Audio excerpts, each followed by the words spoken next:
Shalom Jemaat GPPS Palu, selamat datang dalam ibadah online Jemaat GPPS Palu. Mari siapkan hati dan diri kita untuk menerima lawatan Tuhan dalam ibadah hari ini. Sebelumnya, perlu saya sampaikan panduan mengikuti ibadah secara online. Yang pertama, siapkan diri untuk beribadah, sebab ini adalah ibadah dan bukan tontonan. Yang kedua, ikuti setiap acara ibadah, turut menyanyi ketika puji-pujian, dan membaca Alkitab saat pengkhotbah menunjuk ayat untuk dibaca, dan berdoa ketika diajak berdoa. Yang ketiga, karena ini adalah ibadah dan bukan tontonan, jangan bercakap-cakap selama ibadah berlangsung. Yang keempat, gunakan pakaian yang sopan dan duduklah dengan sopan. Selamat menikmati lawatan Tuhan. Tuhan Yesus memberkati. Shalom jemaat Tuhan. Shalom. Sekali lagi, shalom jemaat Tuhan. Shalom. Haleluya, kita bersyukur pagi hari ini kembali Tuhan memberikan kita kesempatan anugerah boleh bersama-sama hadir di tempat ini, karena saat ini adalah hari yang spesial bagi kita, di mana kita boleh merayakan hari kenaikan Tuhan Yesus Kristus ke surga. Dan kenaikan Tuhan Yesus ke surga, Dia berjanji bahwa Dia akan memberikan Roh Kudus-Nya bagi kita untuk menyertai kita sampai kesudahan alam. Kita bersyukur dengan adanya Roh Kudus dalam hidup kita akan menjadi umat pemenang, bahkan lebih daripada pemenang. Amin. Haleluya. Oleh sebab itu mari kita siapkan hati kita. Pagi hari ini bersama-sama kita mau datang ke hadapan hadirat-Nya. Kita mau menyanjung Dia di tempat yang maha tinggi. Kita mau menyanjung Tuhan kita, Imam besar agung kita, yang sudah mati bagi kita dan sudah bangkit bahkan saat ini. Kita merayakan kenaikan ke surga. Haleluya. Terima kasih ya Tuhan untuk segala kebaikan-Mu dalam hidup kami. Terima kasih untuk setiap karya-Mu bagi kami Tuhan.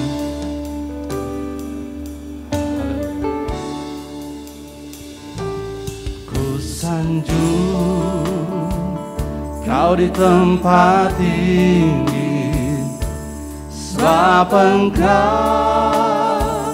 Imam besar agung.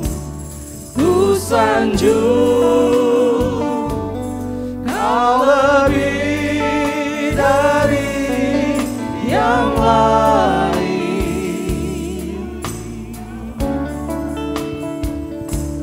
dan ku datang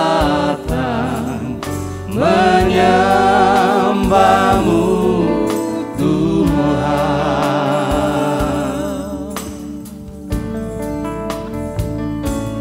Ku sanjung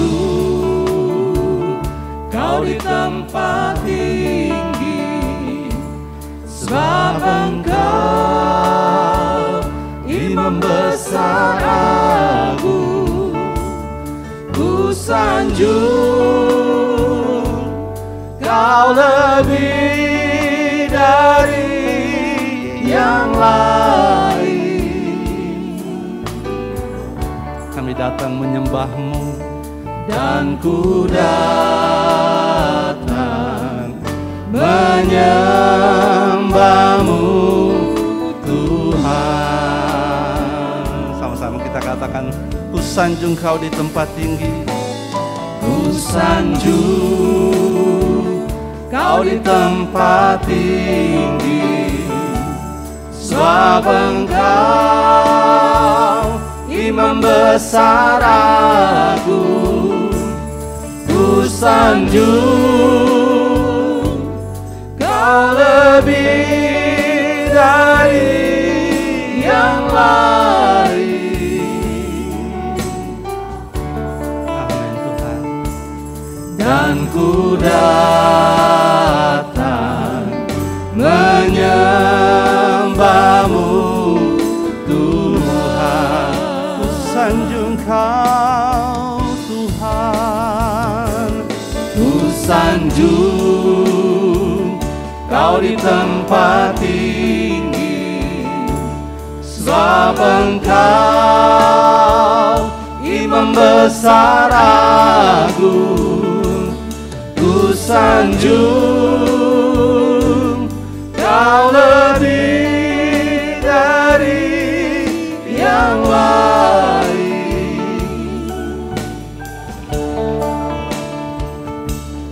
dan ku datang menyembah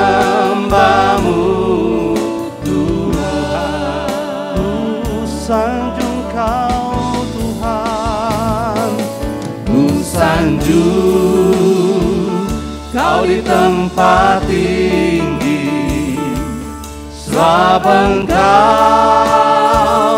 Imam besar agung.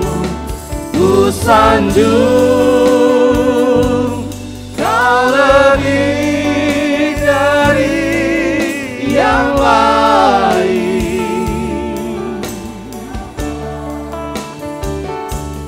dan ku datang menyembahmu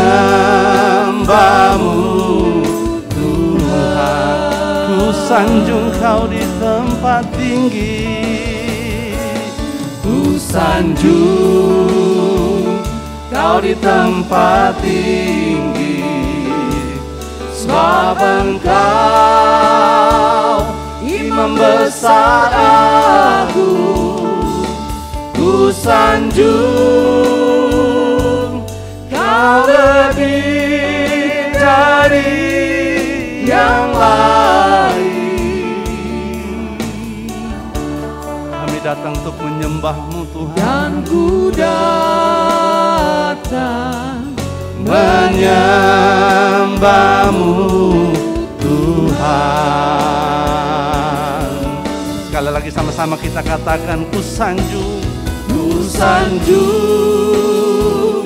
Kau di tempat tinggi, sebab Engkau Imam besar agung.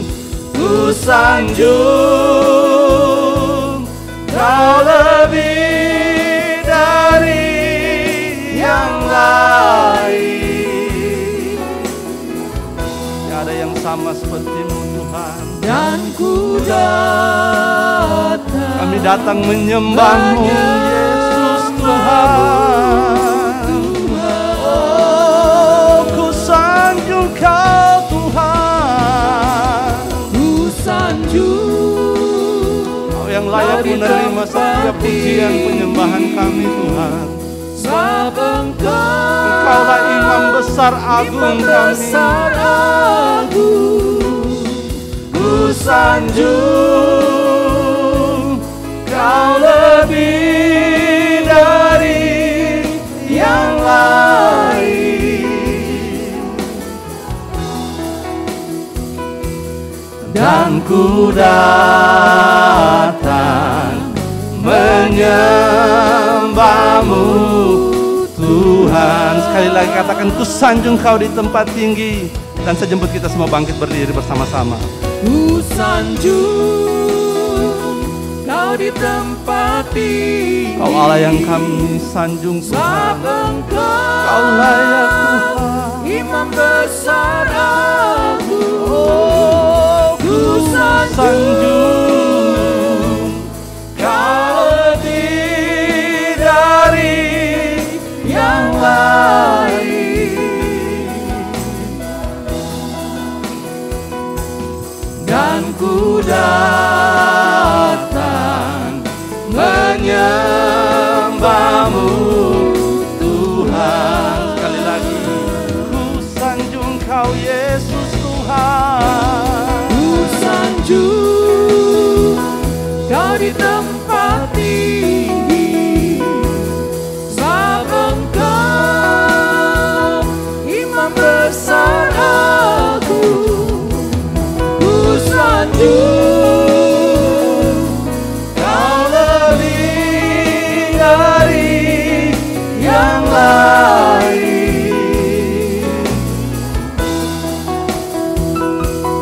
dan ku datang menyembah-Mu Tuhan.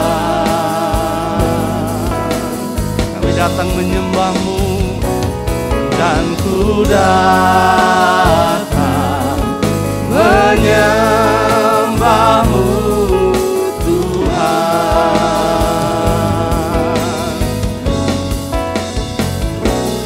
dan ku datang menyembah-Mu Tuhan. Haleluya.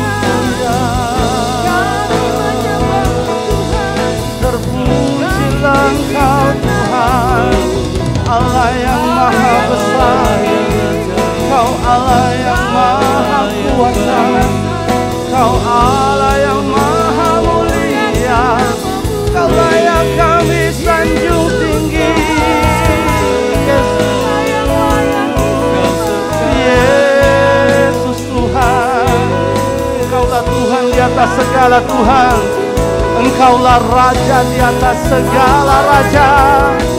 Kau Allah di atas segala Allah yang berkuasa. Kau berdaulat atas segalanya. Terpuji-pujilah nama-Mu Yesus Tuhan. Yesus Tuhan. Kami mau selalu memuji nama-Mu Tuhan. Kami datang menyembah-Mu. Kami datang bersyukur kepada-Mu. Sebab kasih-Mu ajaib bagi kami Tuhan. Kami bersyukur buat karya-Mu yang luar biasa bagi kami. Kami bersyukur buat segala karunia-Mu. Kami bersyukur buat kasih-Mu, kasih yang tiada duanya, kasih yang tiada taranya. Kami terima anugerah-Mu, kami terima kasih-Mu Tuhan. Kami alami segala kebaikan-Mu sepanjang hidup kami Tuhan. Tiada satupun di antara kami yang luput dari kasih-Mu Tuhan. Tiada dosa yang lebih besar dari kasih pengampunan-Mu. Oh, terima kasih, terima kasih.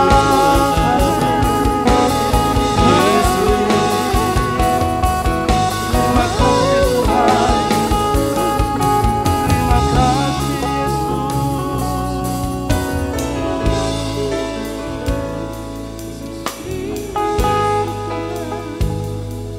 Ini alasan kami memuji-Mu. Ini alasan kami menyembah-Mu. Sebab Kau yang layak Tuhan. Hanya Kau pribadi yang layak disembah. Hanya Kau pribadi yang layak kami puja. Terima kasih Tuhan. Terpujilah nama-Mu Yesus Tuhan.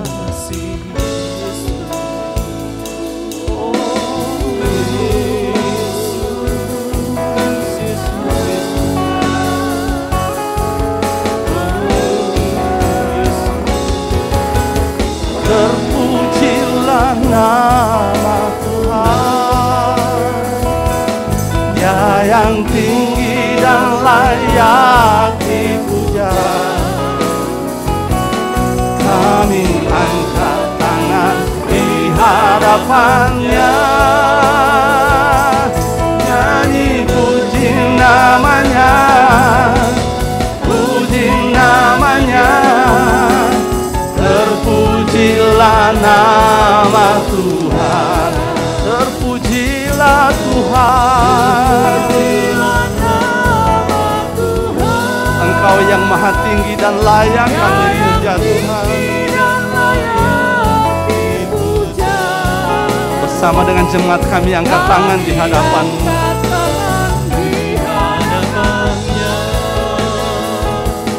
Nyanyi puji nama-Nya, puji nama-Nya.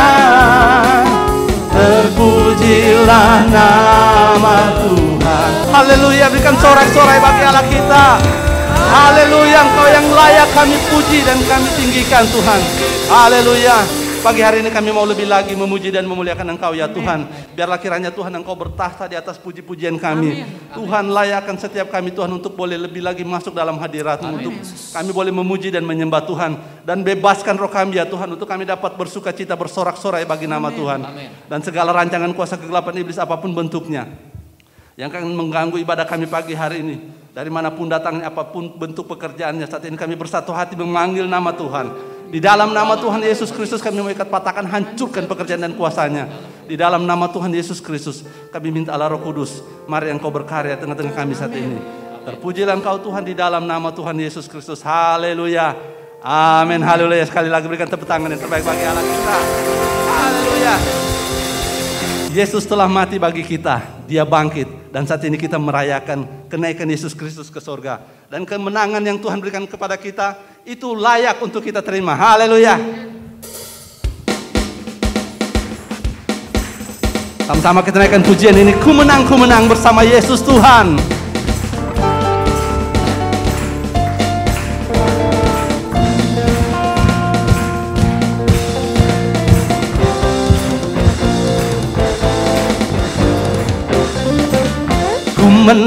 Ku menang bersama Yesus Tuhan. Ku menang di dalam peperangan. Ku menang atas segala setan. Haleluya, haleluya. Ku menang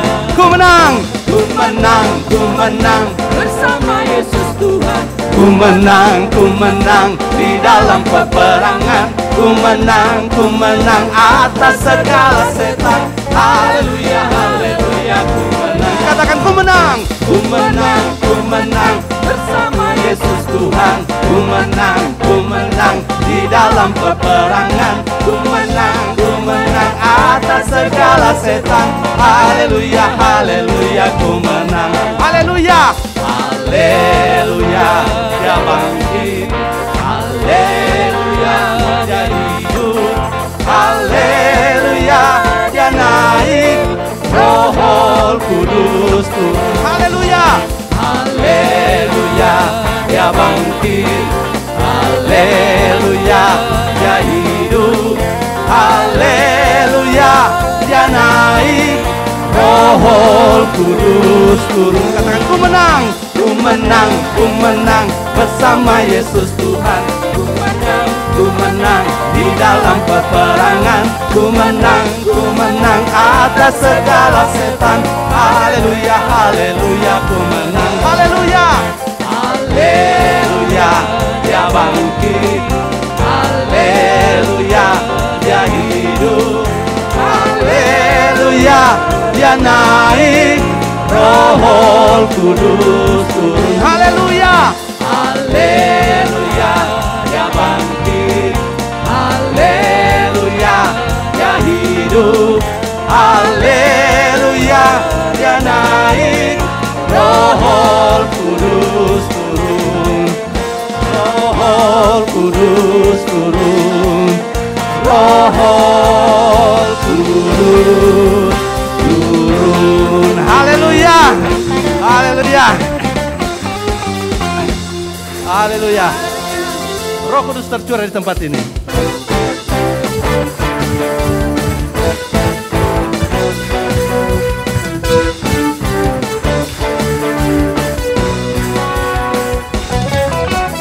Roh Kudus tercurah di tempat ini.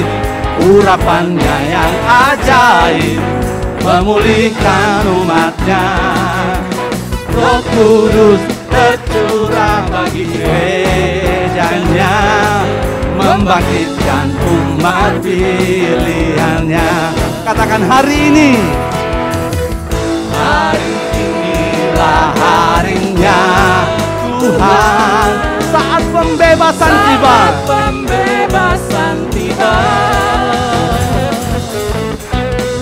Belenggu dosa dipatahkan.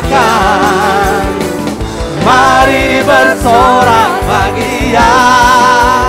Hei, anggur baru tercurah, memenuhi umatnya dengan sukacita. Minyak baru tercurah, urapi umatnya, nyata kuasanya.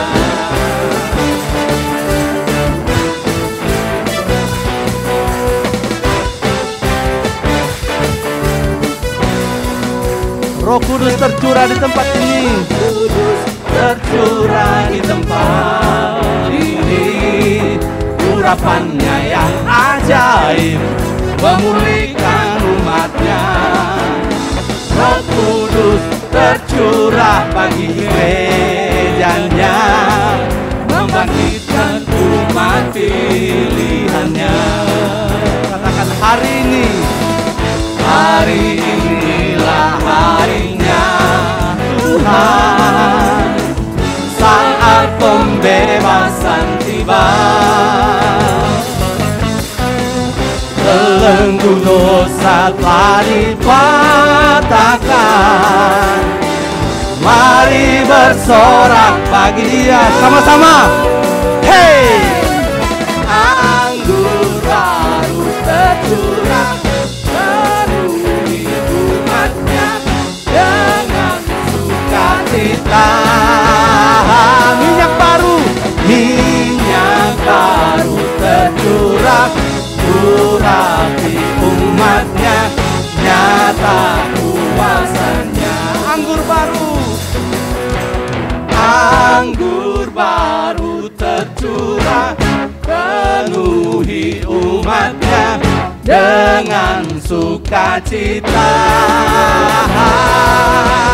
Minyak baru tercurah, urapi umatnya, nyata kuasanya. Katakan nyata kuasanya. Nyata kuasanya. Nyata kuasamu bagi kami Tuhan. Nyata kuasanya.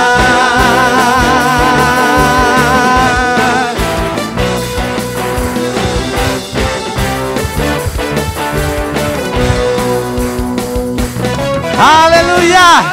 Haleluya. Berikan tepuk tangan sorak-sorai bagi Allah kita. Haleluya. Silakan duduk jemaat Tuhan. Kita siapkan hati kita untuk mendengarkan kebenaran firman Tuhan. Haleluya. Engkau Yesus Tuhan yang telah naik ke surga, dan kami menanti akan janji Bapa di mana Engkau berkata bahwa Tuhan pada hari-hari terakhir Engkau akan mencurahkan roh-Mu bagi setiap kami ya Tuhan.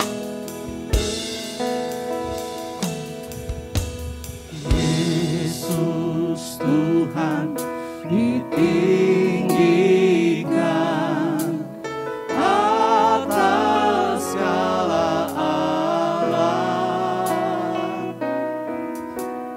dimuliakan naik ke surga, berikan Roh Kudus-Nya. Ya Roh Kudus, ya Roh Kudus, curahkanlah urapan kuasa-Mu. Kau penghibur dan penolong dalam kehidupanku. Datanglah sekarang, penuhi kami dengan kuasa-Mu. Urapi kami sekarang ini dengan api Roh-Mu. Yesus Tuhan atas segala alam. Yesus Tuhan ditinggikan atas segala alam, dimuliakan naik ke surga, berikan Roh Kudus-Nya.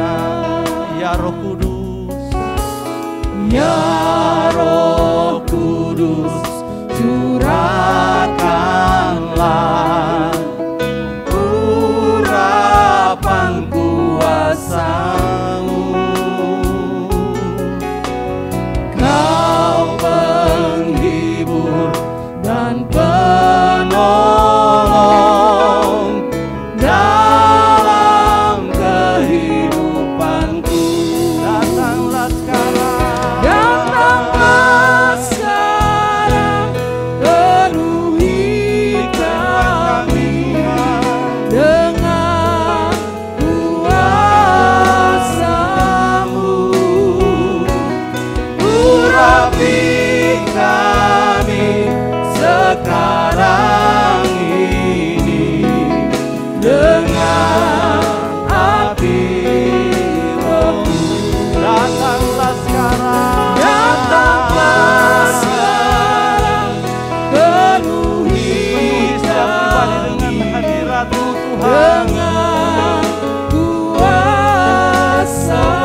datanglah sekarang.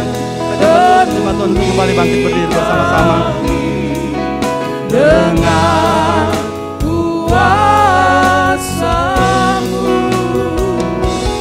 urapi kami sekarang ini dengan api Roh-Mu.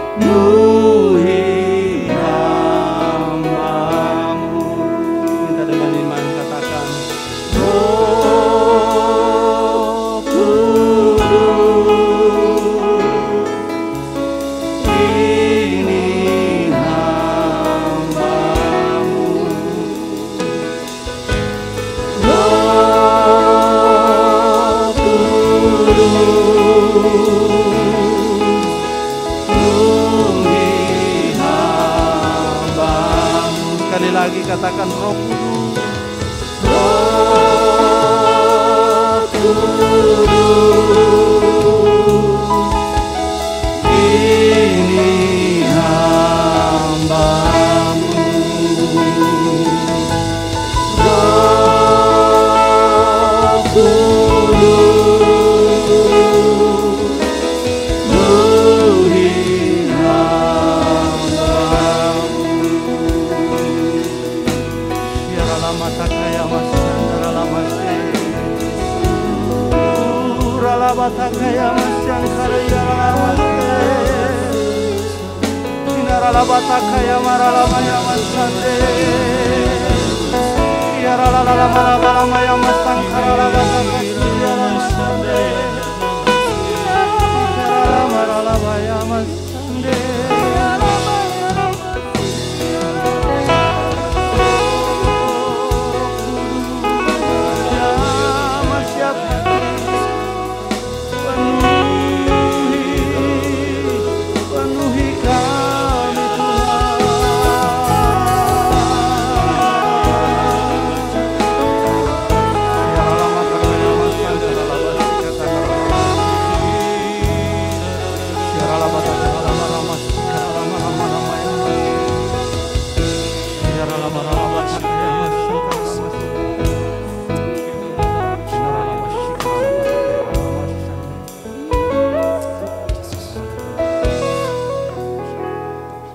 Ini menjadi kerinduan hati kami saat ini ya Tuhan.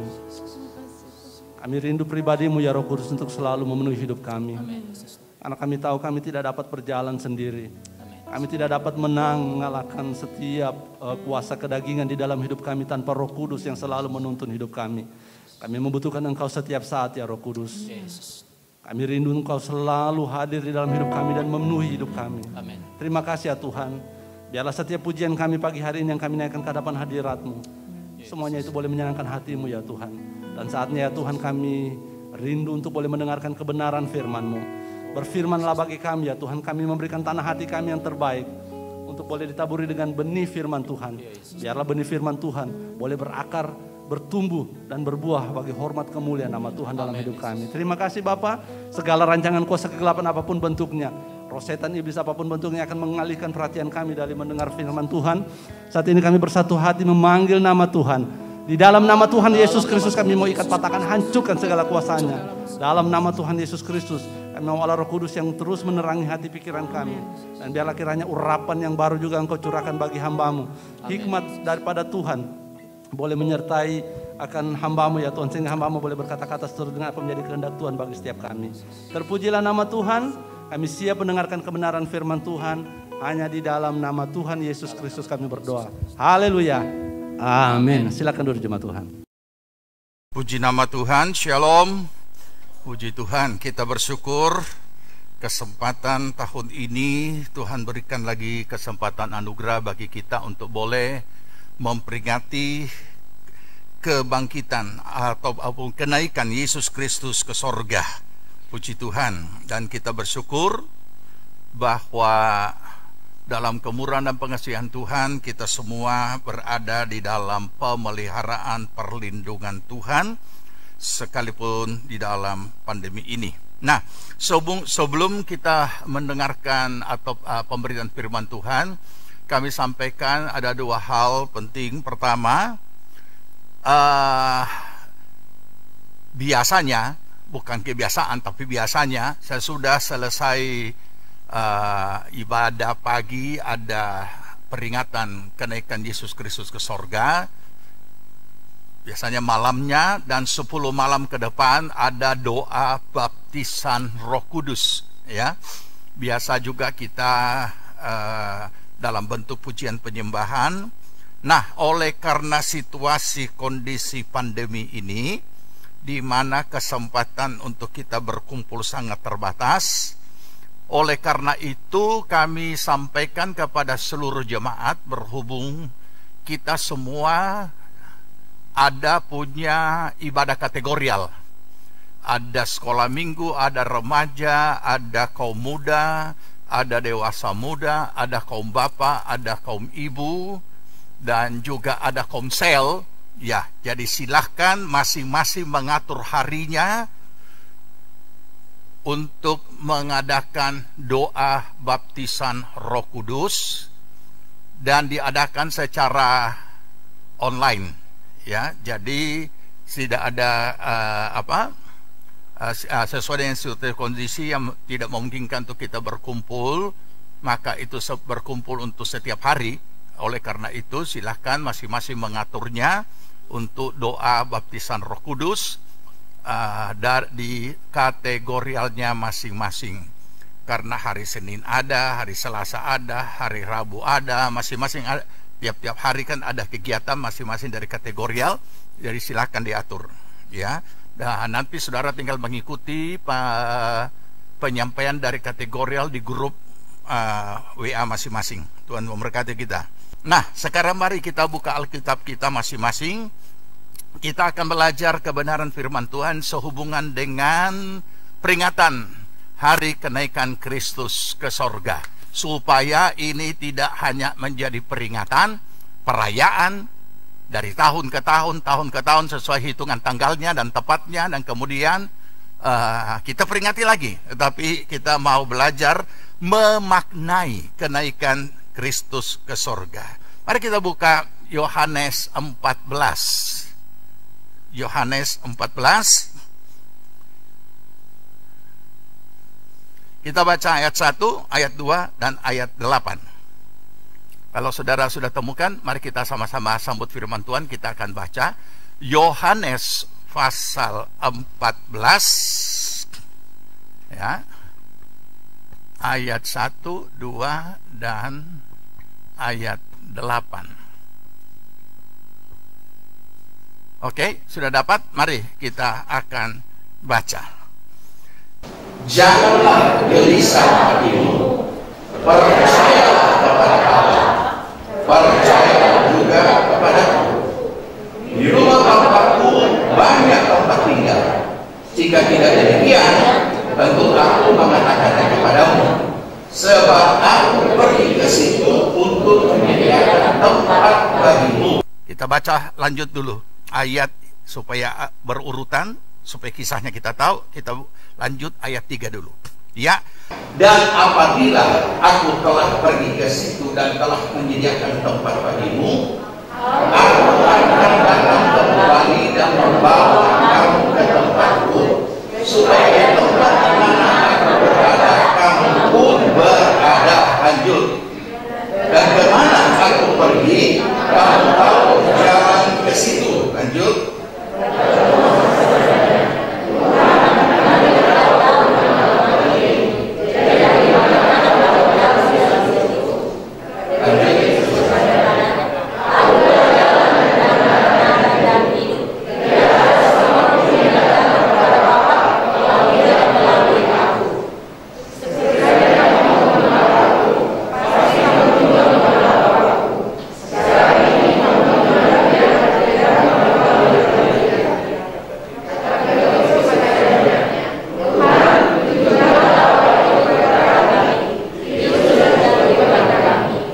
Oke.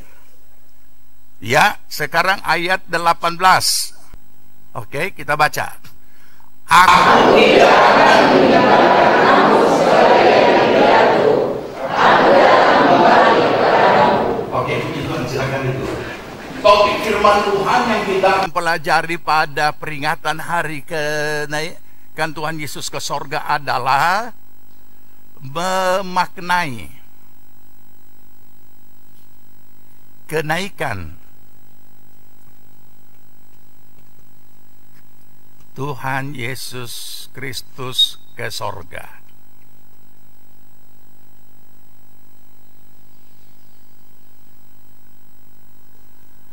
Kalau di kalender kita lihat apa kenaikan? Tidak tahu kalender sekarang ya. Isa Al-Masih. Apa artinya Isa Al-Masih? Yesus Mesias. Oke, baik. Mengapa kita perlu maknai kenaikan Tuhan Yesus ke sorga? Ini mutlak. Jadi kita tidak hanya tahu ada beberapa peristiwa-peristiwa penting dalam iman kekristenan atau iman Kristen, dan peristiwa-peristiwa penting yang terjadi pada Tuhan Yesus. Dia lahir, masa hidupnya, kemudian dia disiksa, disalibkan, bangkit kembali, dan kemudian naik ke sorga dan akan datang kembali. Jadi kita tidak hanya mengetahui peristiwa-peristiwa yang terjadi, dan juga peristiwa-peristiwa yang masih akan terjadi. Tetapi memang kita harus mulai dari mengetahuinya. Tetapi kalau kita tidak dapat memaknainya, itu tidak akan ada manfaatnya apa-apa bagi kita, karena semua itu hanya menjadi pengetahuan belaka. Nah, sekarang saudara dan saya sudah menjadi orang percaya, ya. Dan kita percaya bahwa Yesus Kristus naik ke sorga. Tapi apa maknanya bagi kita sebagai orang percaya? Apakah sekedar peristiwa yang kita peringati? Apakah sekedar suatu berita yang ditulis oleh Alkitab? Nah, kalau hanya sekedar sampai di situ, nah apa hubungannya kenaikan Tuhan Yesus bagi kita? Tidak ada maknanya apa-apa. Tapi justru peristiwa-peristiwa ini tidak bisa dipisahkan dengan iman percaya kita sebagai orang percaya, bahwa itu sudah terjadi dan kita tahu, dan itu pasti ada maknanya. Sama, Paulus berkata ketika bicara tentang kebangkitan Kristus dan yang sangat erat hubungannya dengan iman orang percaya, tapi kalau orang percaya tidak dapat memaknai itu, tidak ada gunanya. Paulus berkata kita adalah orang yang paling malang. Nah, oleh karena itu, sama seperti peringatan-peringatan di dalam kalender tentang yang ada hubungannya dengan tentang iman percaya kita, yaitu peringatan-peringatan, kalau saya pakai bahasa umum saja ya, peringatan-peringatan keagamaan di dalam kekristenan, di dalam Kristen, yang hubungannya dengan iman kita, harus kita dapat memaknainya. Memaknai apa kelahiran Kristus, kenapa dia datang ke dunia, pasti kan ada maknanya. Apa maknanya bagi kita? Semasa hidupnya dengan murid-murid, apa yang kita peroleh yang sehubungan dengan iman percaya kita? Ketika ia mengalami penganiayaan, sengsara sampai mati di atas kayu salib. Nah, semua peristiwa-peristiwa ini tentu tidak bisa dipisahkan dengan iman percaya kita. Nah, sekarang mari kita fokus kepada kenaikan Kristus ke sorga.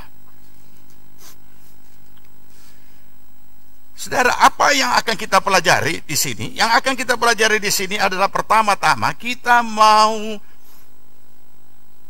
bukan balik ke belakang, tapi kita mau melihat pertama tentang Kristus atau Yesus dengan murid-muridnya. Ini dulu.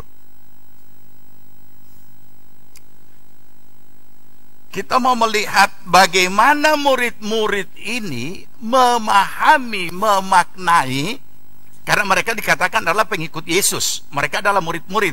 Jadi tidak beda dengan kita kan? Kita orang percaya, kita murid Kristus. Kita pengikut Kristus.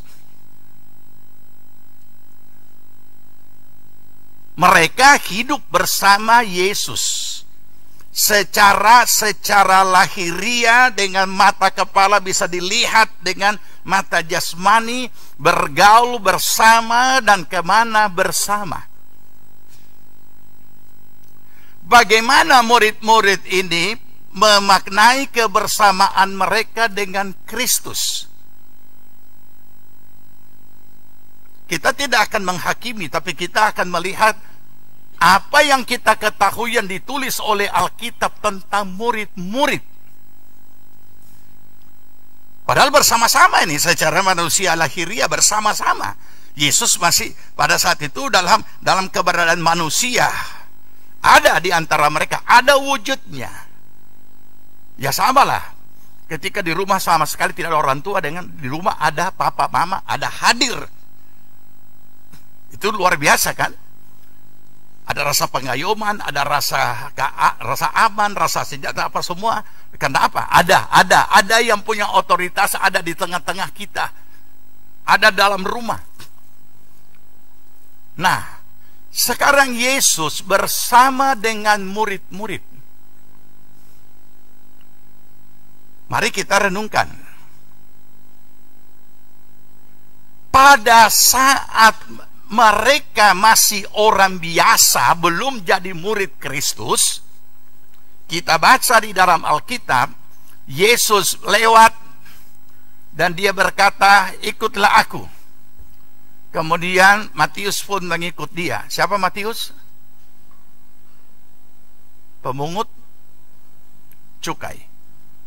Apa itu pemungut cukai? Pajak kan?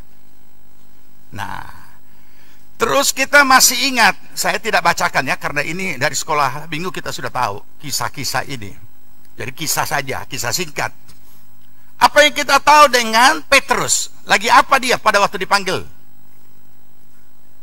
Lagi sementara sibuk kerja. Dia punya pekerjaan apa? Nelayan.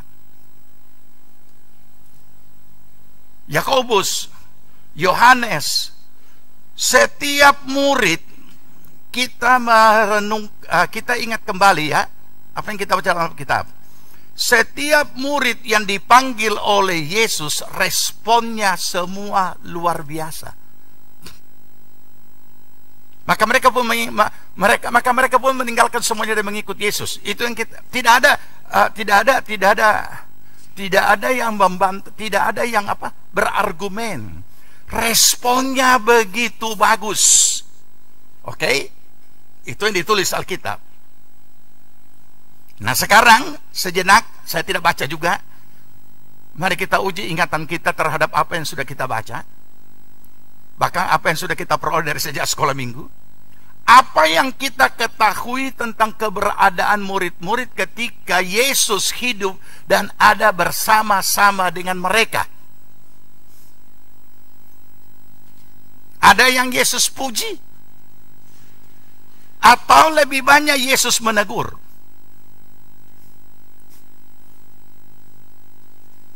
Saudara tahu, ketika Tuhan Yesus memberi makan 5.000 orang dan hari sudah mulai gelap, apa kata murid-murid? Tuhan, ya kalau kalimat sederhana begini, Tuhan bikin jo pengumuman supaya orang pulang pergi cari makan. Hari sudah gelap. Apa kata Yesus? Kamu beri mereka makan. Bisa saudara renungkan? Murid-murid datang kepada Yesus dari kalimatnya. Berarti murid-murid bisa membaca realita yang ada. Orang ini sudah seharian suntuk. Hari sudah hampir malam.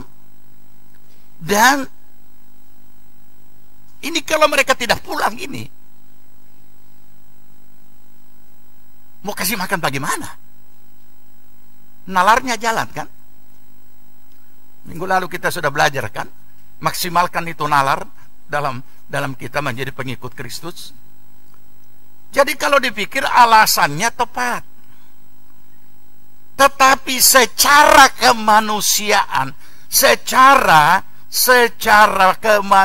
pertimbangan kemanusiaan, dia sudah tahu ini orang ini 1 hari belum makan, disuruh pulang. Nalarnya jalan, tapi kemanusiaannya tidak jalan.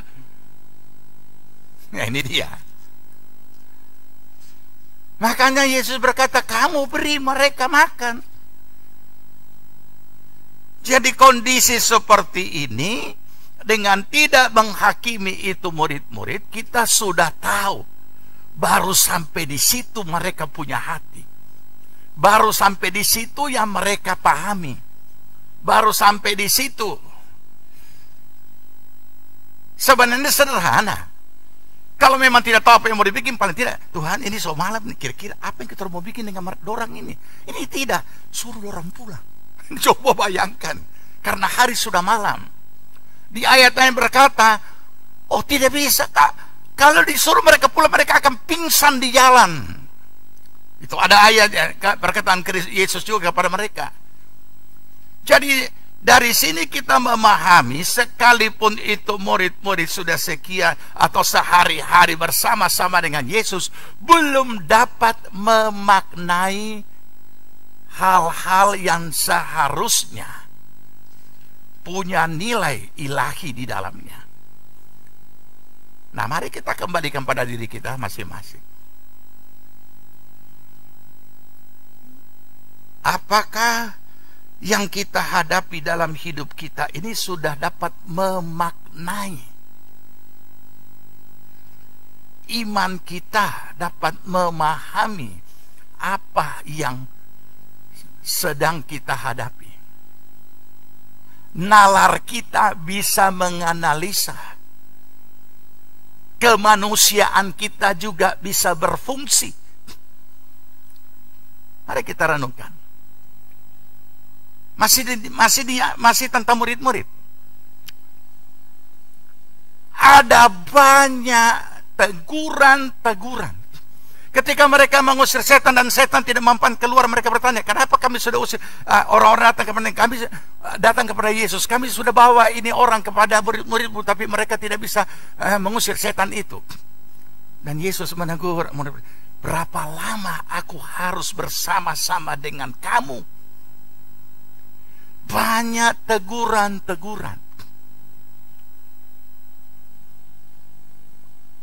Dan bukan cuma itu. Kalau kita singkatkan, apa yang terjadi pada saat Yesus ditangkap, diolok, disiksa, bahkan sampai kepada disalibkan? Alkitab menulis semua murid lari meninggalkan Yesus. Kualitas ini kita tidak hakimi, tapi itu Alkitab menulis. Inilah kualitas. Makanya saya sangat senang Alkitab. Kenapa? Karena dia menulis apa adanya. Seperti inilah kualitasnya. Masih ingat Yesus memperingati Simon?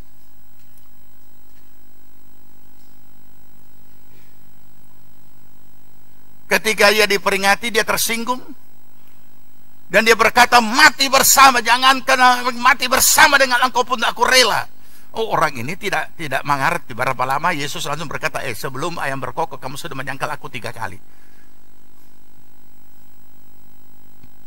Renungkan ini. Begitu banyak keberadaan ini. Di satu sisi, keterbukaan Alkitab ini membawa kita berpengharapan bahwa kita juga manusia biasa, lahiriah, dan tidak ada satupun hal yang perlu kita sombongkan, apalagi dalam hal-hal rohani dan lain sebagainya, karena itu akan teruji dengan realitas atau dengan peristiwa. Itulah kondisinya. Sudah selesai sampai di situ? Belum. Apalagi yang Alkitab tulis, ketika Yesus bangkit, satu murid pun tidak ada yang percaya kalau dia sudah bangkit. Konyol tidak. Baca Alkitab. Bahkan mereka kira hantu. Coba renungkan ini. Nah, inilah kenapa, saudara, kita tidak perlu menghakimi, tapi kita justru tertantang bertanya, kenapa ini murid kualitasnya seperti ini? Ada yang mulut besar,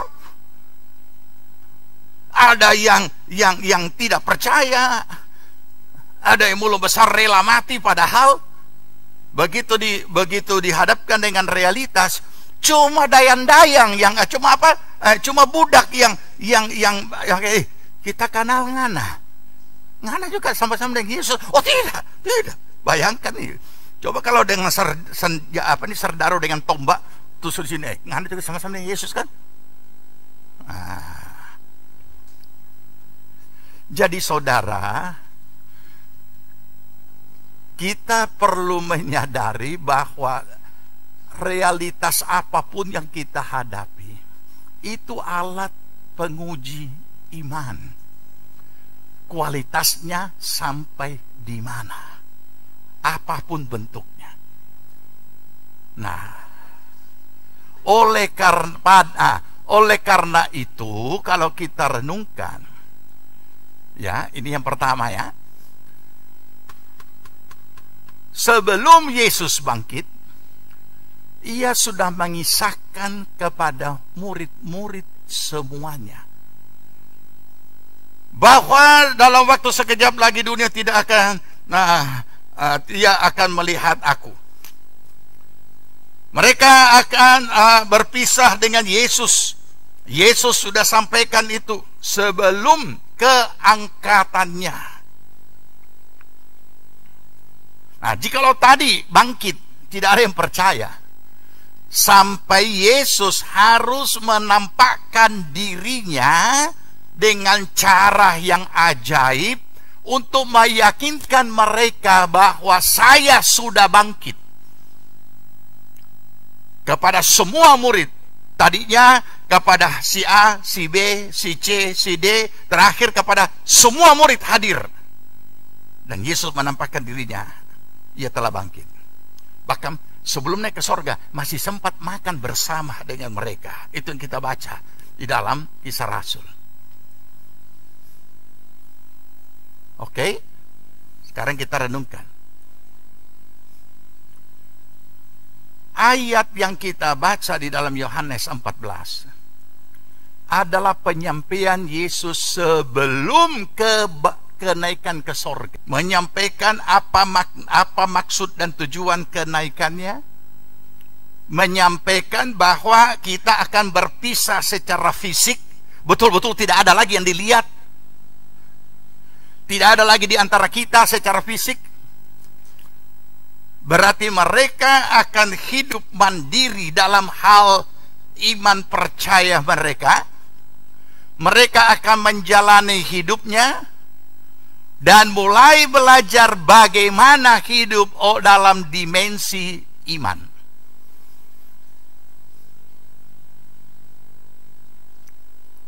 Dan telah dipesan, aku pergi menyediakan tempat bagimu. Dan sesudah itu tersedia, aku akan kembali kepadamu. Nah, saudara, mari kita renungkan akan hal ini. Yang berikut, ini sebelum kenaikan. Ya, saya sudah sampaikan tadi. Itu penyampaian penting yang Yesus sampaikan kepada murid-murid supaya mereka siap. Dan apa yang Yesus sampaikan? Sebelum dia berangkat, di situ ada amanat. Amanat agung.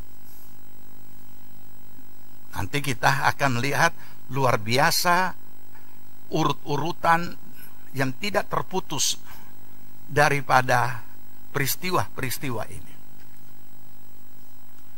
Mari kita buka Matius 28. Matius 28 ayat 19 dan ayat yang ke-20.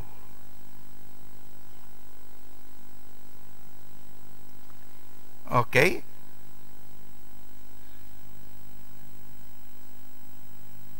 Baca. Karena itu, pergilah, jadikanlah semua bangsa muridku, dan baptislah mereka dalam nama Bapa dan Anak dan Roh Kudus, dan ajarlah mereka melakukan segala sesuatu yang telah kuperintahkan kepadamu. Dan ketahuilah, aku menyertai kamu senantiasa sampai kepada akhir zaman. Matius 16, Markus 16 ayat 15. Markus 16 ayat 15. Baca. Sudah? Markus 16:15. Lalu ia berkata kepada mereka, pergilah ke seluruh dunia, beritakanlah Injil kepada segala makhluk. Kenapa Yesus harus meninggalkan amanat agung? Inilah amanat yang ditinggalkan, dan inilah tugas gereja Tuhan untuk melakukan apa yang Yesus perintahkan karena ia sudah pergi ke sorga. Tapi sayang, gereja Tuhan tidak melakukan.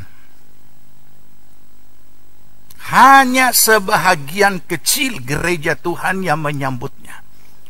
Baik gereja Tuhan dalam arti pribadi-pribadi orang percaya, maupun gereja dalam bentuk institusi.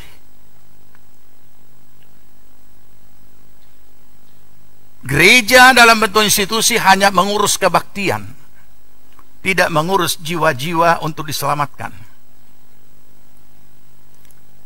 Gereja mulai terlibat juga dengan politik, mengesampingkan keselamatan jiwa-jiwa. Gereja juga bersekutu dengan budaya-budaya mistik dan menyatu. Dan itulah yang kita ketahui, yang dicatat oleh sejarah, kejatuhan gereja. Sekitar 1200 tahun lebih gereja mengalami kejatuhan, sampai Tuhan mulai mengadakan reformasi untuk memulihkan gerejanya kembali kepada kebenaran firman. Ini, saudara. Dan sampai saat ini, bicara tentang keselamatan jiwa, baik pemberitaan maupun penjangkauan,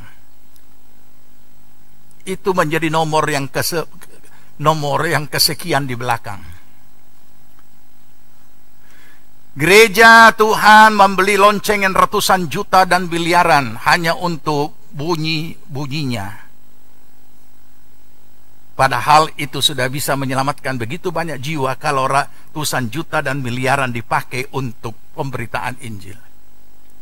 Tapi hanya supaya megah dan ada bunyi setiap jam, baik ketukan jam maupun juga panggilan beribadah. Oh, banyak sekali pernik-pernik yang bernilai mahal yang memboroskan dana tanpa dipakai untuk memenangkan jiwa-jiwa, menyelamatkan jiwa-jiwa. Yang lebih parah lagi, jiwa-jiwa sudah mulai dimenangkan, tapi tidak di follow up, sehingga orang-orang yang menjadi percaya, menjadi jemaat juga terjebak dengan kebaktian, kegiatan kebaktian tanpa dimuridkan, tanpa diletakkan dasar. Dan inilah awal dari munculnya kesesatan dan penyesat.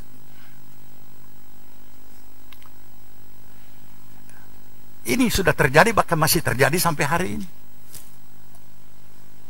Oleh karena itulah kita terus bertanya, kenapa seperti ini lemahnya orang percaya? Kenapa seperti ini lemahnya gereja Tuhan?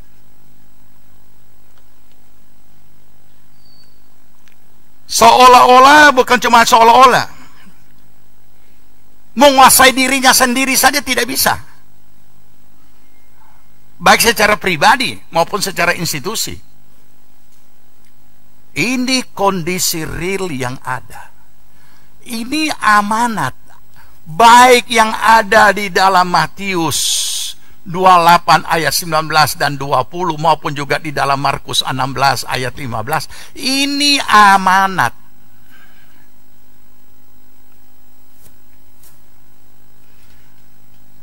Oke.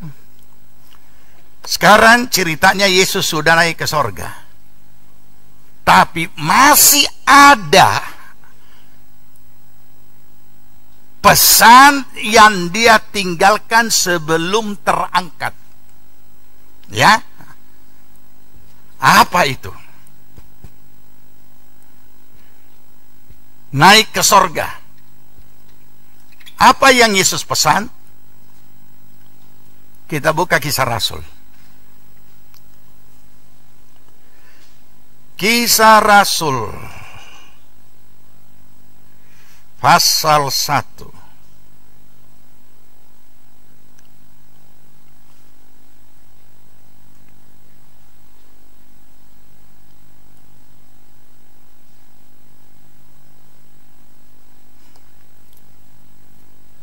Oke.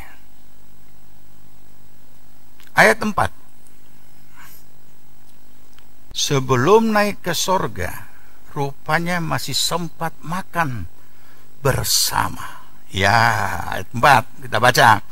Pada suatu hari ketika ia makan bersama-sama dengan mereka, murid-murid, ia melarang mereka meninggalkan Yerusalem dan menyuruh mereka tinggal di situ, menantikan janji Bapa yang demikian katanya, telah kamu dengar daripadaku. Sebab Yohanes membaptis dengan air, tapi tidak lama lagi kamu akan dibaptis dengan Roh Kudus. Ya, oke. Lanjut langsung. Ayat yang ke-8. Tetapi kamu akan menerima kuasa kalau Roh Kudus turun ke atas kamu, dan kamu akan menjadi saksiku di Yerusalem dan di seluruh Yudea dan Samaria dan sampai ke ujung bumi. Dan penggenapannya ada di dalam ayat pasal 2 mulai ayat yang ke-1. Setelah Yesus berpesan seperti ini, ya,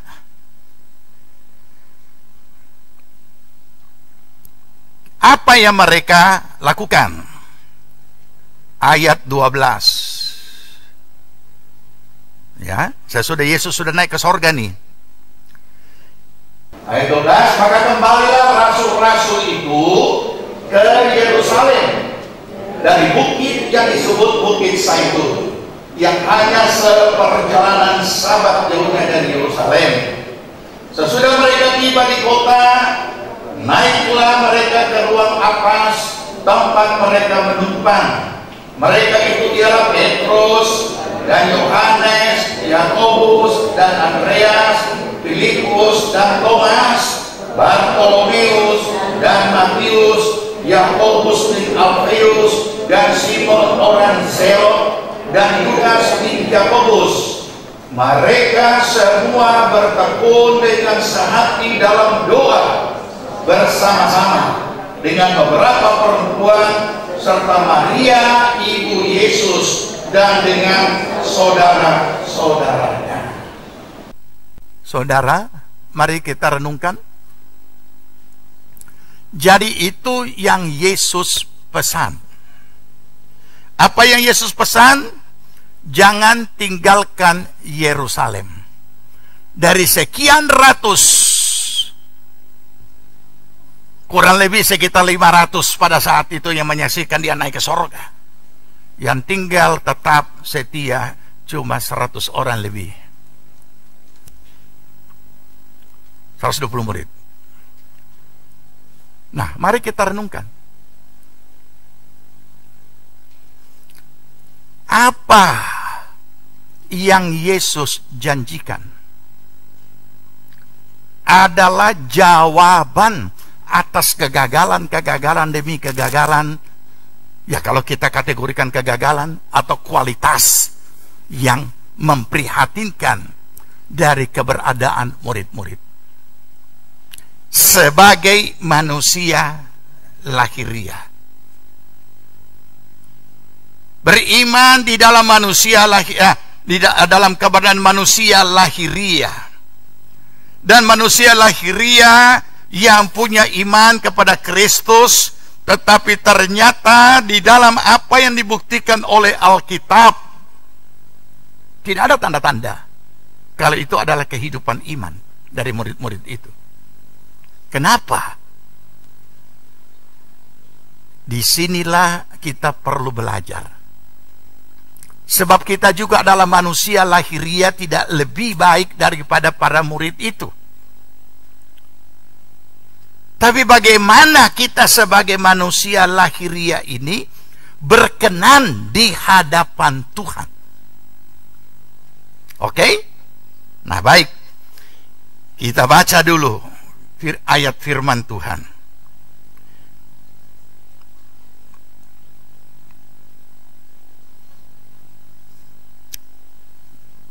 Filipi pasal 2 ayat 12. Filipi 2 ayat yang ke-12. Ya, kita baca.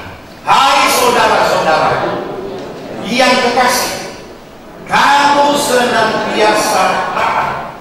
Karena itu, tetaplah kerjakan keselamatanmu dengan takut dan gentar, bukan saja seperti waktu aku masih hadir, tapi apa? Terlebih pula pada saat sekarang waktu aku tidak hadir. Bisa nangkap ini ya? Yesus masih berada di antara murid-murid. Ini perbandingannya. Paulus masih ada di antara mereka. Ya, tidak ada banyak kesulitan. Nah, sekarang Yesus tidak ada di antara mereka. Tinggal mereka dengan mereka. Sekarang Paulus tidak ada di antara mereka di Filipi. Makanya dikatakan, terlebih pada saat aku tidak hadir sekarang. Itu dulu yang saya jelaskan. Jadi betapa harus seriusnya kita di dalam kehidupan kita masing-masing pribadi. Nah, sekarang apa yang dikatakan kalimat yang pertama? Hai saudara-saudaraku yang kukasih, kerjakanlah keselamatanmu dengan takut dan gentar. Sekarang pertanyaan, apa yang kita mau kerjakan? Apakah kita belum selamat? Nah, untuk jelasnya kita naik di pasal 1 di Filipi itu. Filipi 1 ayat 27. Filipi 1 ayat 27. Hanya hendaklah hidupmu berpadanan dengan Injil Kristus, supaya apa? Apabila aku datang, aku melihat, dan apabila aku tidak datang, aku mendengar bahwa kamu teguh berdiri dalam satu roh dan sehati sejiwa, berjuang untuk iman yang timbul dari berita Injil. Sekarang pertanyaan, bukankah kita sudah percaya, sudah diselamatkan? Kenapa harus berjuang lagi untuk iman? Ya, bukan berjuang untuk masuk surga, bukan. Karena surga sudah disediakan, sudah diberikan, keselamatan sudah diberikan kepada kita. Tapi dalam hidup di dunia ini, seperti ayat yang sebelumnya, bagaimana perjuangan ini adalah bagaimana kita hidup sesuai firman. Hendaklah hidupmu berpadanan dengan Injil Kristus Yesus. Baik aku hadir, aku lihat, aku tidak hadir, aku mendengar. Kamu tetap berjuang untuk iman yang timbul dari berita Injil. Jadi saudara, perjuangan kita tidak bicara akhirat. Akhirat sudah beres, sudah disediakan oleh Yesus Kristus tempat. Siapa yang percaya, dia akan selamat. Nah, sekarang perjuangan iman itu adalah di dunia ini, karena kita belum mati. Mengerjakan keselamatan itu bukan berarti kita berusaha bagaimana untuk masuk surga, karena surga sudah disediakan, cuma kita belum mati. Tapi hidup di dalam dunia ini harus berjuang karena iman. Sebab kalau kita tidak berjuang, kita manusia lahiriah ini sewaktu-waktu bisa apa? Sewaktu-waktu bisa jatuh dalam dosa. Tidak ada yang steril. Jadi untuk makanya saya kalimatkan dengan sederhana. Di dalam hidup kita, kalau kita tidak melakukan firman, yang kita lakukan adalah dosa. Sederhana, begitu saja. Begitu kita lakukan firman, dengan sendirinya dosa kita tidak lakukan. Jadi hanya dua, tidak ada pilihan, salah satunya. Begitu kita lakukan dosa, firman kita langgar. Sederhana kan? Ini perjuangan kita di dunia ini adalah ini. Nah, makanya kenapa dikirim, Yesus menjanjikan, aku pergi bukan cuma sedia tempat bagimu, tapi aku akan minta kepada Bapa, yaitu penolong. Aku tidak meninggalkan kamu yatim piatu. Oh, kalau bicara soal hidup yatim piatu, boleh saya ceritakan sepanjang malam. Betapa pedihnya itu orang hidup yatim piatu. Segala aspek hidup pedih. Tidak ada tempat bergantung, tidak ada tempat curhat, tidak ada tempat bersandar, dan kemana-mana pasti saudara akan dibully orang. Masa kecil saya kenyang dengan dibully, tapi saya senang. Kenapa dibully? Itu justru membangkitkan semangat hidup. Jadi kita tidak perlu merasa minder dari dibully. Kemudian minder kita, orang minder itu biasanya dia tutupi dengan apa? Rasa hebat, orang minder itu kadang-kadang dia pakai jurus landak. Begitu dia berbuat sesuatu, begitu diserang, sebelum diserang dia kasih keluar DP duri. Landak, tahu? Landak, itu jurus landak. Nggak perlu kita minder. Untuk apa kita minder? Nah, tetapi kita juga memahami mengapa sampai Yesus berkata, aku tidak meninggalkan kamu yatim piatu. Berarti tidak sendiri. Ada penolong. Aku tidak ada di antara kamu, Tapi aku minta kepada Bapa supaya Dia mengirim seorang penolong. Seorang bukan berarti orang, tapi oknum penolong. Dialah yang akan menyertai kamu. Dialah yang akan menyertai kamu dengan cara tinggal di dalam kamu. Dialah yang akan menuntun kamu kepada segala kebenaran. Dialah juga yang akan mengingatkan kamu segala apa yang sudah kukatakan kepadamu. Jadi ini Roh Kudus yang dijanjikan. Ini, ya, Roh Kudus, baptisan Roh Kudus dikatakan jangan kemana-mana. Tapi ternyata tidak semua menanti. Sebagian besar tinggalkan Yerusalem. Nah, saudara, dari sinilah kita perlu memaknai bahwa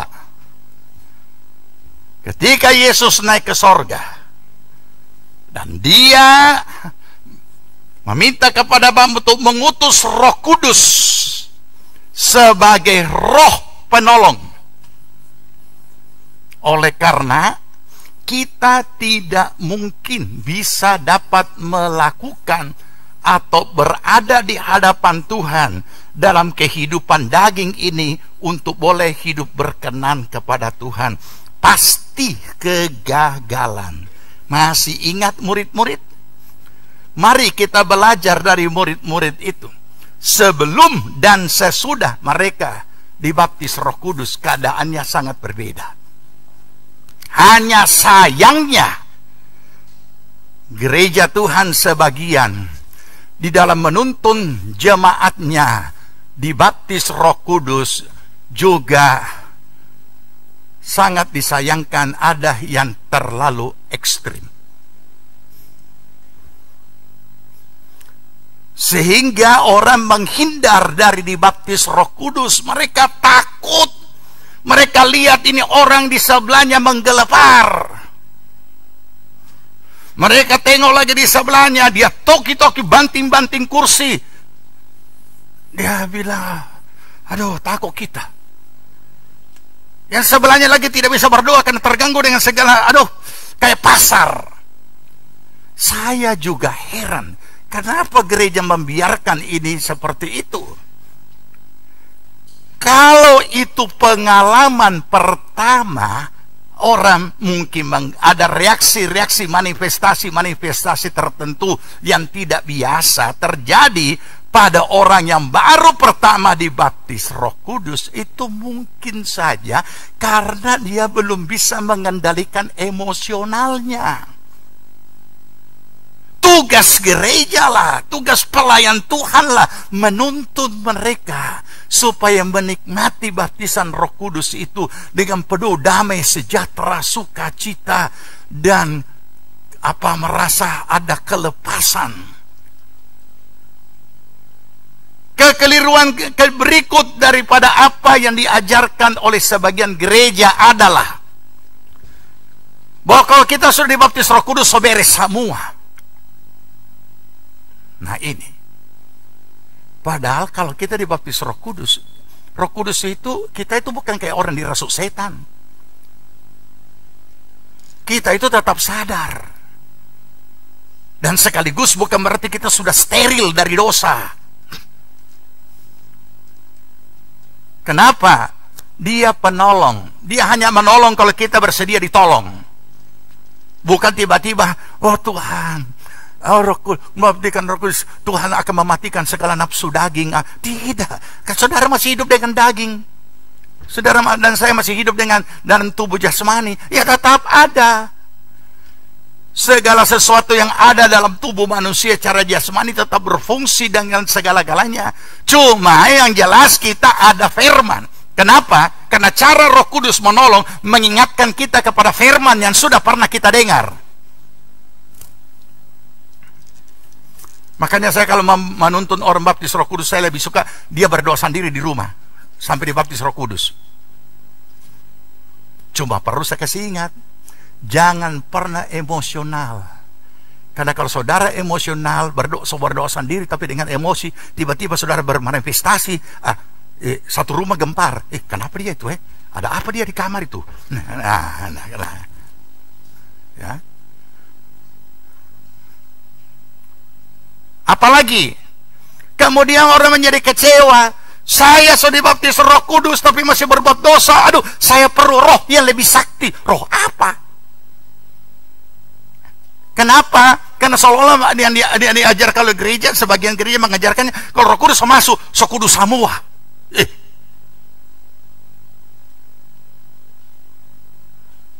Yang mana yang kudus? Begitu saudara amin, saudara pergi ke kantor, saudara pergi ke bisnis, saudara pergi di sekolah, ketemu lagi dengan dunia. Jadi perlu kita pahami bagaimana itu kerjasama antara iman kita yang ada dalam manusia lahiriah ini dengan Roh Kudus sebagai penolong.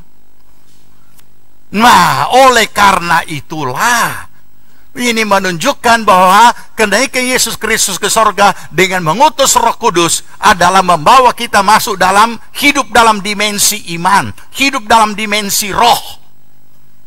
Karena semua kita ini hidup dalam dimensi jiwani. Rohnya kita cuma pakai bernapas. Roh kita tidak pernah berkomunikasi dengan firman yang ada di dalam, di mana Roh Kudus juga ada di dalam. Jadi tidak heran kalau kita menemukan ada orang yang sudah dibaptis Roh Kudus, tapi model, kelakuan, dan segala-galanya tidak ada perubahan. Apalagi kesalahan gereja. Sebagian gereja mengajarkan apa? Hanya mengejar bahasa roh. Padahal bahasa roh itu hanya tanda bahwa orang itu dibaptis. Tanda awal. Bahasa rohnya lancar, tapi maki-maki kotor juga lancar. Ini ya, bagaimana bisa dari satu sumber air, dari satu mata air ada berapa sumber di dalam situ?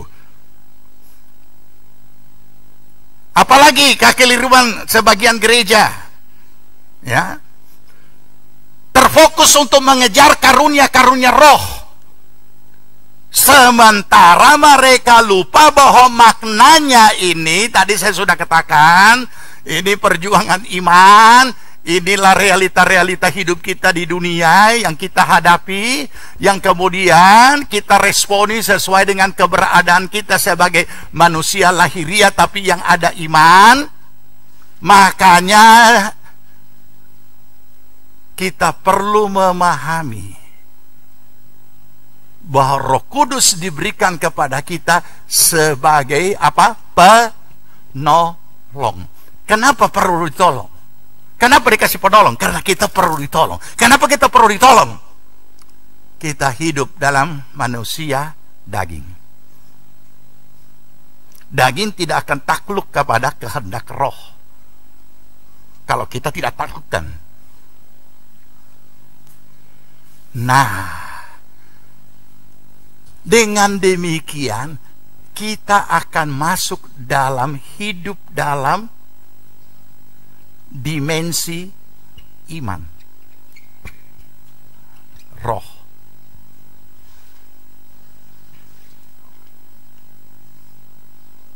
Roh kita tidak cuma bernapas, roh kita selalu berdialog dengan Roh Kudus yang isinya adalah firman yang sudah pernah kita baca. Kita hadapi sesuatu, Roh Kudus mengeluarkan itu firman. Langsung keluar supaya kita ikuti. Kita ikuti, kita taat. Tidak ikuti, bisa saja terjadi karena kita tidak taklukkan diri kita. Nah, dari sinilah kita memahami bahwa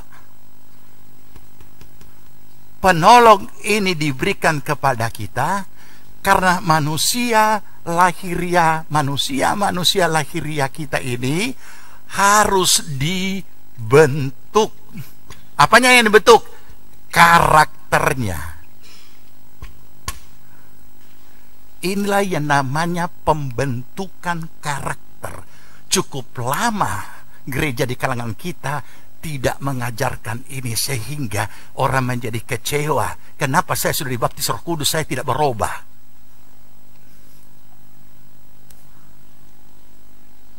Roh Kudus diberikan kepada kita sebagai penolong supaya kita bisa mencapai karakter Kristus. Galatia 5. Baca Galatia 5. Oke.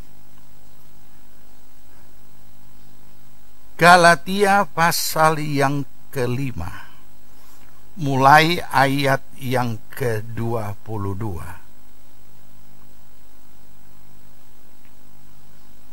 Baca.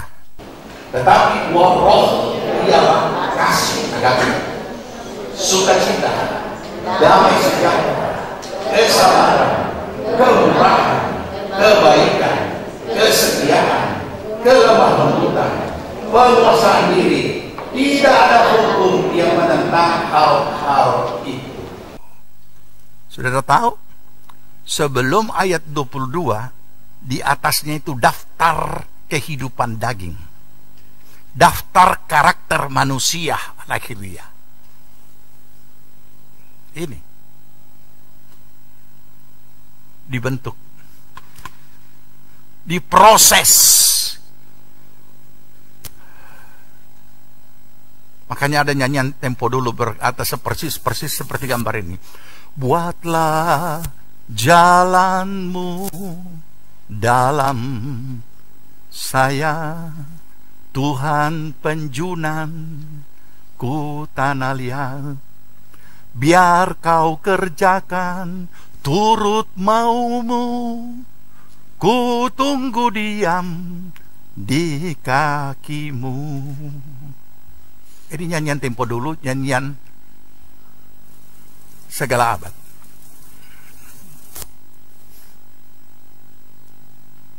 Ini saudara, Roh Kudus diberikan kepada kita bukan cuma untuk berbahasa roh, tetapi bagaimana karakter kita berubah supaya bisa jadi berkat di dunia ini. Masih ingat ayat minggu lalu yang kita baca? Supaya mereka melihat perbuatanmu yang baik pada saat Tuhan melawat mereka. Artinya, hidup yang tidak menjadi batu sandungan. Jadi kalau dikatakan dalam ayat 8, kamu akan menjadi saksi bagiku, Kisah Rasul 1 ayat 8 dikatakan, kamu akan menjadi saksi bagiku apabila Roh Kudus turun ke atas kamu. Kamu akan mendapat kuasa. Kuasa apa? Kuasa pertama-tama, kuasa untuk menguasai diri sendiri. Itulah pembentukan karakter, supaya hidup kita bisa jadi saksi. Sebelum kita jadi saksi mulut tentang Yesus, selama orang tidak tahu kita punya kesaksian hidup, dia masih mau dengar dan taati apa yang menjadi kesaksian mulut kita. Tapi ketika orang tahu kesaksian hidup kita tidak jadi saksi, orang tidak akan pernah mendengar apa yang kita katakan. Dan jangan lupa, hidup ini adalah surat terbuka, tidak ada yang tertutup.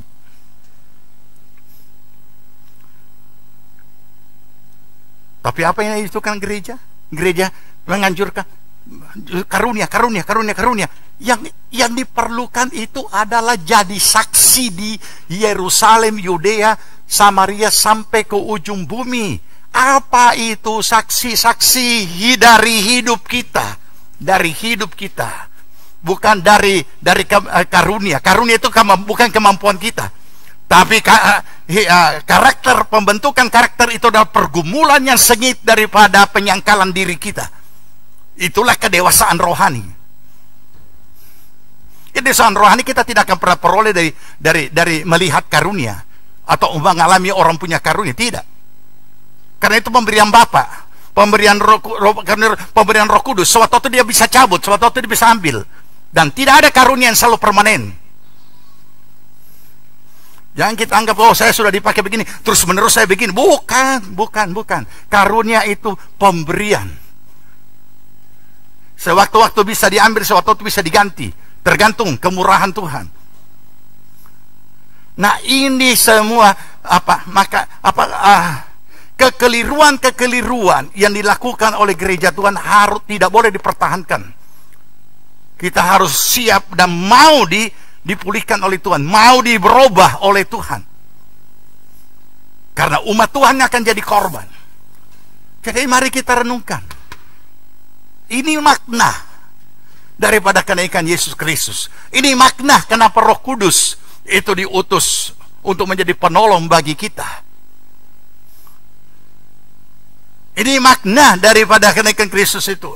Supaya kita memasuki satu dimensi, hidup dimensi iman, hidup dimensi, dalam arti kata, kita diberikan kuasa.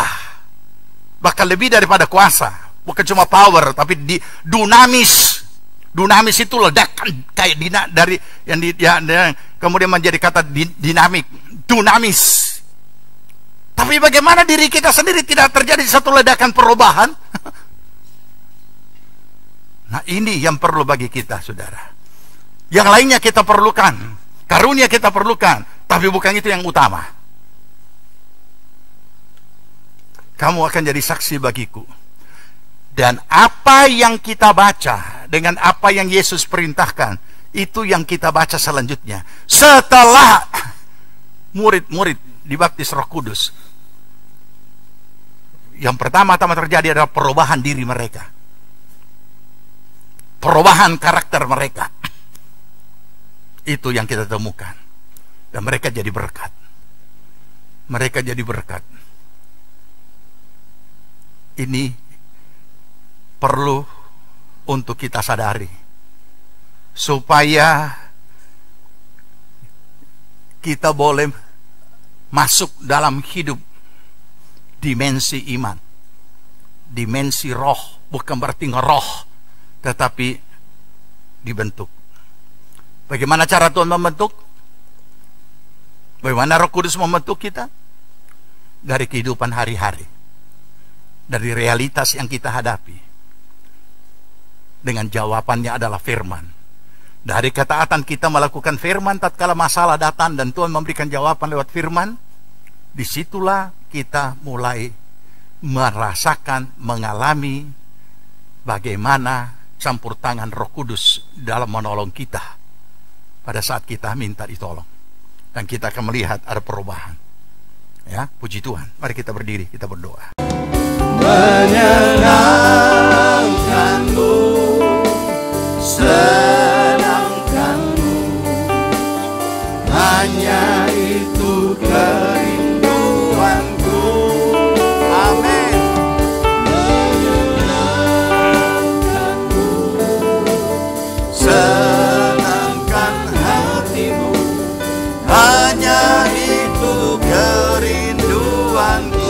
Menyenangkanmu, menyenangkanmu, senangkanmu, hanya itu kerinduanku. haleluya. Menyenangkanmu, senangkan hatimu, hanya itu kerinduanku. Terima kasih Bapa di sorga. Ini kerinduan kami, bahkan ini pergumulan hidup kami setiap hari Tuhan. Untuk kami boleh hidup berkenan di hadapan-Mu dan menyenangkan hati Tuhan. Sehingga segala keberadaan kami dimanapun kami berada, di situ nama Tuhan dipermuliakan. Oleh karena kami boleh menjadi saksi hidup bahwa kami memiliki Kristus. Kami adalah milik Kristus. Terima kasih Bapa di sorga. Terima kasih pada saat ini kami boleh belajar dari kebenaran firman-Mu, sehingga kami tidak hanya sekedar memperingati kenaikan Yesus ke sorga, tetapi kami boleh memaknainya. Tuhan, Engkau berkati seluruh jemaat. Engkau tilik setiap keberadaan mereka, baik pribadi, rumah tangga, keluarga, usaha, pekerjaan, pelayanan, pertumbuhan rohani mereka. Dan berkatilah mereka Tuhan, untuk tetap tekun setia kepadamu. Terima kasih Bapa, kami mengucap syukur. Engkau juga tilik segala apa yang menjadi pergumulan dan kerinduan hati mereka. Buka jalan campur tangan Tuhan, mengadakan segala perkara. Terpujilah nama Tuhan. Terima kasih kami boleh beribadah pada hari ini. Berkati Tuhan akan bangsa, negara, pemerintah kami. Bapak Presiden dan Wakil dan seluruh aparat pemerintahan tingkat pusat, provinsi, kabupaten, kecamatan, kelurahan, desa, dan dusun-dusun semuanya diberkati Tuhan. Semua aparat diberikan roh takut akan Allah sehingga mereka dapat melaksanakan tugas dengan penuh tanggung jawab kepada Tuhan yang punya langit dan bumi. Terima kasih Bapak memberkati Tuhan akan tenaga medis dan para medis yang saat ini sedang berjuang Tuhan untuk menghadapi pandemi ini. Roh hikmat akal budi Engkau karuniakan pertolongan perlindungan-Mu daripada segala ancaman corona ini, agar supaya mereka semua terlindungi dan terproteksi oleh karena Tuhan. Terima kasih Bapak. Berkati akan angkatan bersenjata atau TNI dan Polri yang menjaga keamanan negeri kami. Dan biarlah Tuhan tolong agar supaya segala pengacau bentuk apapun semuanya dapat teratasi. Sehingga negeri kami penuh dengan damai sejahtera dan berkat yang berlimpah. Terima kasih Bapak. Kami juga berdoa untuk saudara kekasih kami yang saat ini sedang berduka oleh karena keluarganya dibantai oleh teroris. Tuhan tolong berikan penghiburan, berikan kekuatan. Dan Tuhan juga memberikan juga Tuhan hikmat akal budi bagi aparat untuk dapat menyelesaikan masalah ini. Terima kasih Bapak, kami mengucap syukur. Berkati seluruh jemaat-Mu dan juga kami bersyukur kami boleh beribadah di tempat ini. Tuhan memberkati hamba-Mu yang sudah memberikan tempat untuk kami pakai untuk beribadah. Dan sekaligus kami berdoa untuk kelanjutan dan penyelesaian pembangunan semuanya dapat terlaksana. Dan semuanya kami boleh lagi beribadah di tempat yang sedang dibangun. Terima kasih Bapak, Engkau memberkati setiap mereka yang sudah mengambil bagian di dalam doa, dana dan apapun bentuknya untuk pembangunan ini sehingga semuanya terlaksana. Terima kasih Bapa di sorga, terpujilah nama Tuhan. Jemaat Tuhan yang dikasihi Tuhan, terimalah berkat damai sejahtera dari Tuhan Yesus Kristus. Kecintaan Allah Bapa dalam persekutuan Roh-Nya yang kudus adalah kiranya tinggal menyertai kita sekalian. Dibuatnya kita hidup bijaksana sehingga berhasillah segala apa yang kita kerjakan sampai berkelimpahan dari sekarang sampai Tuhan Yesus datang kembali. Amin. Ibadah kita telah selesai. Kami berdoa saudara dapat diberkati melalui ibadah hari ini. Tetap berdoa, bekerja, dan berjaga. Tuhan Yesus memberkati.